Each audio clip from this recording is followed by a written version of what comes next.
बनाते हैं आज बीफ के साथ हलीम की रेसिपी। इसको दलीम भी कहा जाता है और इसको हलीम भी कहा जाता है। बहुत ही रेशेदार बनाएंगे इसको और बहुत ही कम वक्त में इसको बनाएंगे। परफेक्ट किस्म की रेसिपी बताएंगे आपको। आपने रेसिपी पूरी देखनी है। इस हलीम को आप मटन और चिकन के साथ भी बना सकते हैं सेम तरीके पे। तो चलिए रेसिपी को शुरू कर लेते हैं। यहाँ पे मैंने 70 ग्राम चने की दाल ली है। सेम वज़न में मैं सारी दालें और सारी चीज़ें ऐड करूँगा। इसी वज़न में मैंने मसूर की दाल ली है और इसी तरीके से यहाँ पे मैंने ली है मूंग की दाल। साथ में यहाँ पे मैं चावल ऐड करूँगा और यहाँ पे इसके अंदर दाल माश भी ऐड करेंगे। गंदम की जगह यहाँ पे मैं दलिया का इस्तेमाल करूँगा क्योंकि ये जल्दी सॉफ्ट हो जाता है, जल्दी पक जाता है बहुत ही आसानी के साथ। तो सेम वज़न में मैंने यहाँ पे दलिया भी ले लिया है। अब इसके अंदर पानी ऐड करेंगे। पानी ऐड करके इसको 2 से 3 पानी से अच्छे से धो लेंगे ताकि इसके अंदर जो धूल मिट्टी वगैरह लगी हो वो सारी निकल जाए। तो इसको मैंने पानी से धो लिया है अच्छे से। अब इसको हमने 2 घंटे के लिए छोड़ देना है। दालों को मैंने 2 घंटे के लिए छोड़ दिया था। दालें अच्छे से फूल गई हैं। अब इसको हमने डाल लेना है एक कढ़ाई के अंदर और इसका जो पानी है उसको हमने निकाल दिया था।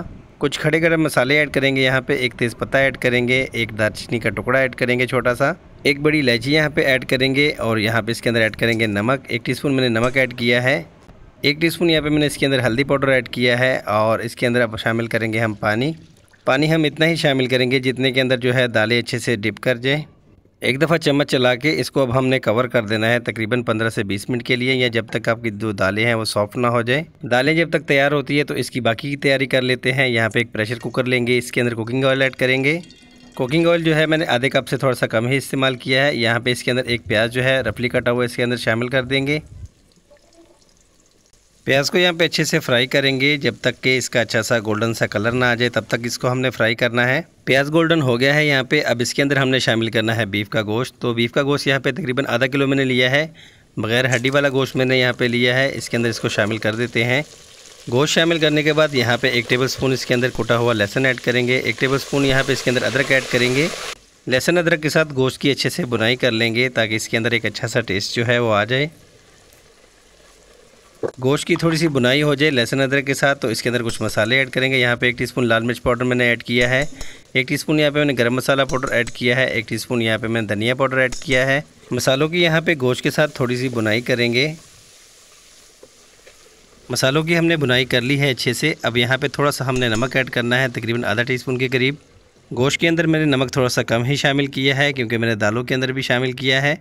तकरीबन 1 लीटर मैंने इसके अंदर पानी शामिल किया है। अब इसको हमने कवर कर देना है। यहाँ पे प्रेशर पे लगा लेंगे। 20 मिनट के लिए इसको प्रेशर पे लगाएंगे ताकि गोश्त जो है अच्छे से सॉफ्ट हो जाए। और यहाँ पे दाल को भी चेक कर लेते हैं। दालें भी यहाँ पे अच्छे से नरम हो गई हैं, बिल्कुल पक गई हैं दालें यहाँ पे। अब इसके ऊपर हमें ज़्यादा मेहनत ना करनी पड़े तो इसको हमने निकाल के ग्राइंडर जग के अंदर डाल लेना है। तकरीबन 2 दफ़ा में इसको अच्छे से मैं ग्राइंड करूँगा। एक ही दफ़ा में हमने ग्राइंडर जग को भरना नहीं है, नहीं तो ये अच्छे से पिसेंगी नहीं। 2 दफ़ा में हम इसको ग्राइंड करेंगे। तो चलिए हमने इसका पेस्ट बना लिया है। इसको वापस कढ़ाई के अंदर डाल लेते हैं।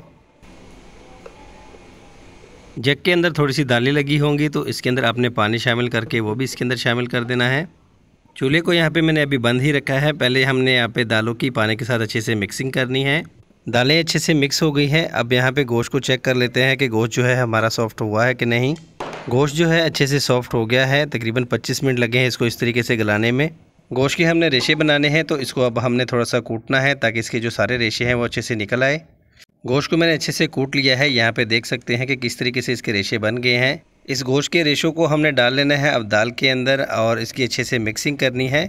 अब हमने चूल्हा चला देना है क्योंकि चूल्हा अभी तक मैंने बंद ही रखा था। पहले अच्छे से मिक्सिंग करेंगे, फिर इसके बाद इसको इस तरीके से हमने किसी भी चीज़ की मदद से इस तरह से घोट लेना है थोड़ा सा। दालें और गोश्त जो है पहले से ही अच्छे से पक गई हैं तो बस हमने यहाँ पे सिर्फ इसको 10 मिनट देने हैं। 10 मिनट के बाद जब तैयारी मुकम्मल हो जाए तो 1 टीस्पून आपने सिर्फ हलीम मसाला इसके ऊपर ऐड करना है अच्छी खुशबू के लिए, अच्छे जायके के लिए। अच्छे से मिक्स करेंगे इस मसाले को और यहाँ पे हलीम बन के हमारी तैयार है।